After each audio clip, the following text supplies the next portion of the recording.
ధన్యవాదాలు అధ్యక్ష, ఈ అవకాశం ఇచ్చినందుకు.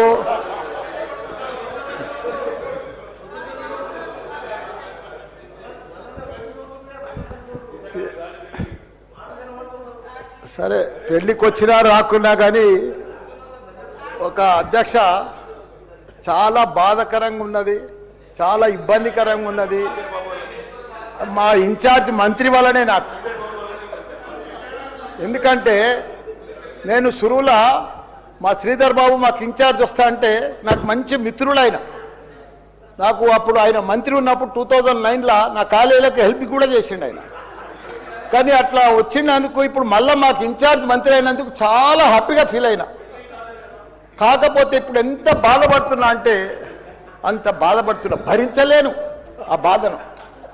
నా గుండె ఇట్లా బాధతోటి భరించలేకపోతున్నా. ఎందుకంటే జవహర్ నగర్ అనే ప్రాంతము నా గుండెకాయ. అలా ప్రజలకు చెప్పిన, అందరికి చెప్పిన, దాన్ని అంతా కూడా జిహెచ్ఎంసి మొత్తం చెత్త అంతా తెచ్చి కొన్ని ఏళ్ళ సందే అడ్డే వేస్తున్నారు. పర్లే వేస్తున్నారు, అది కాంగ్రెస్ టైంలో సందే వేస్తున్నారు, ఇప్పటిదాకా కూడా వేస్తూనే ఉన్నారు. కంటిన్యూ కాంట్రాక్ట్ ఉంది వేస్తున్నారు. మీ దాంట్లోనే కంటిన్యూషన్ అని చెప్తున్నా. నా జర ఓపిక పడతాను, నీకు దండం పెడతా. ఎందుకంటే ఆ చెత్త వేసినప్పుడు నేను మంత్రి ఉన్నప్పుడు మా కేటీఆర్ గారు 500 కోట్లు ఇచ్చిండు. చెత్తతోటి కరెంటు తయారు చేసే ఉత్పత్తి ప్లాంట్ ఆడ తయారు చేసినాం. దాన్ని అది కాకుండా 144 కోట్లతోటి క్యాపింగ్ పెట్టిన, మొత్తం మట్టి పోసి గడ్డి పెట్టి అది గుట్ట లెక్క తయారు చేసినాం. దానికి తోడు వర్షాకాలంలో అందులో వచ్చిన మురుగునీళ్ళు అంత వస్తే ఫిల్టర్ చేసేందుకు 250 కోట్లు ఇచ్చినాం. వాటి ఎస్టీపీ అంత బాగా చేస్తే అందంగా వాసన రాకుండా చేసినాం నా మంత్రి ఉన్నప్పుడు మా కేటీఆర్ సార్. అటువంటిది ఇప్పుడు 2 సంవత్సరాలు 4 నెలల సంది భరించలేము. కొత్త గుట్ట చెత్తకుండి తయారు చేసిరు, కొత్తది ఒకటి. అది రోగాన బారి పడుతున్నారు. వాటర్ల పొల్యూషను, గాలిల పొల్యూషను, భూమిల పొల్యూషను, మురికి నీరు ఉండలేక 2 లక్షలన్నర ప్రజలు ఉంటున్నాడు. దయచేసి అన్న శ్రీధర్ అన్న, నువ్వంటే నాకు చాలా అభిమానం, నన్ను పగబట్టకన్నా. ఎందుకంటే నా నియోజకవర్గం బంగారం అసుంటి, దేశంలోనే నంబర్ 1 అసుంటి మేడ్చల్ నియోజకవర్గం.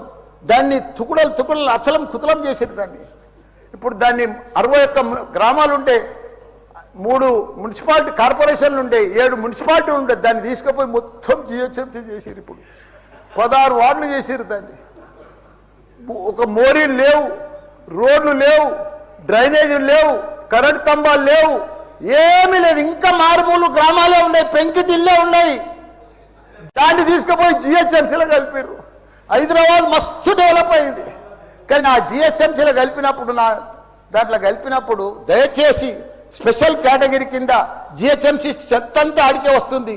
దాన్ని ఒకటి క్లీన్ చేసి మీకు దండం పెడతా. ఎందుకంటే అక్కడ నేను ఉండలేకపోతున్నా. నేను ఎందుకు వస్తున్నా, ఎందుకు గెలిచినరా ఇక్కడి నుంచి అని భరించలేకపోతున్నా. నేను శ్రీధర్ అన్న నీకు దండం పెడుతున్నా. అదొక్కటి నాకు స్పెషల్ ఫండ్ ఇచ్చి 500 కాదు 1000 కోట్లైనా సరిపోవు. నువ్వు దీనికి బడ్జెట్లో ఇక్కడ జిహెచ్ఎంసీకి ఇచ్చిందంతా కూడా దానికి ఇవ్వాలి. ఎందుకంటే ఈ చెత్త అంతా అక్కడనే వస్తుంది. అక్కడ కూడా ప్రజలన్నా, పేద ప్రజలన్నా, డెవలప్ లేదన్నా, మోరీలు లేవన్నా, రోడ్లు లేవన్నా, లైట్లు లేవన్నా, చచ్చిపోతున్నారన్నా, రోజు ఒకరు చచ్చిపోతున్నారన్నా, హాస్పిటల్ బారిన పడుతున్నారన్నా ప్రజలంతా. నేను చూడలేకపోతున్నా, నేను భరించలేకపోతున్నా. నీకు దండం పెడతా. ఇదొక్కటి నాకు స్పెషల్. ఒక్కసారి మీరు ఇన్స్పెక్షన్ చేసి అక్కడ రావాలని కూడా కోరుతున్నా. మీరు ఈ నడుమ ఇనాగ్రేషన్ కూడా వస్తలేరన్నా. ఆ మహేందర్ రెడ్డిని పంపిస్తురన్నా. మీరు కావాలనే వస్తురన్నా, కుట్ర పంపుతురన్నా, నా మీద కుట్రన్నా. ప్లీజ్ దయచేసి అదొకటి మీరు రావాలి. కృష్ణారావు గారు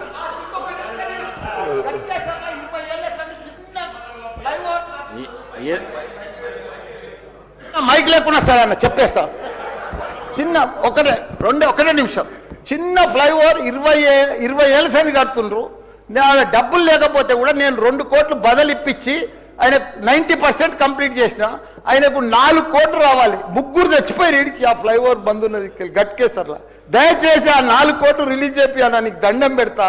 ఆ గట్కేసర్లా ప్లీజ్ అన్న. నీకు లెటర్ కూడా ఇచ్చినా, నీకు మొత్తం ఐడియా ఉంది దానికోసం. థ్యాంక్ యూ అన్న, థ్యాంక్ యూ అన్న. చివరిగా కృష్ణారావు గారు. ధన్యవాదాలు అధ్యక్ష. మా శ్రీధరన్న మంత్రి అయ్యి 2.5 ఏళ్ళు లేదన్న. మాకు మా కేటీ రామారావు